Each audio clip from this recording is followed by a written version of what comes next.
So I'm going to talk about your early years, right? So I can see you worked as a big data engineer at Nielsen. Am I pronouncing that properly? Yes, Nielsen. Yes. So I was going to ask, right? So you worked as a big data engineer. And when I saw this, I thought, what's the difference between a big data engineer and a data engineer, the data engineering role we have here now today? Let me be honest with you, nothing really. I mean, I would say that I was a big data engineer at Nielsen.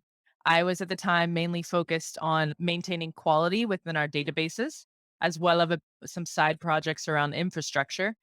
But it's interesting that you ask this question because I see this happening all the time that you have like these roles, data analyst, data scientist, data engineer, and then you have like offshoot roles. So big data engineer like you were highlighting or data specialist, analytics lead, et cetera, et cetera.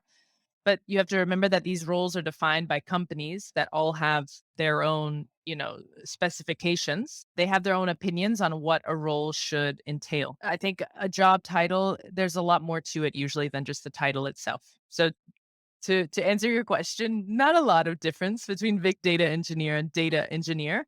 I was a data engineer essentially, just with a slightly different title. And it's the same thing. I see it happening with like a data analyst in one company is the equivalent of a data scientist in another company and vice versa. You see these like mixing of roles.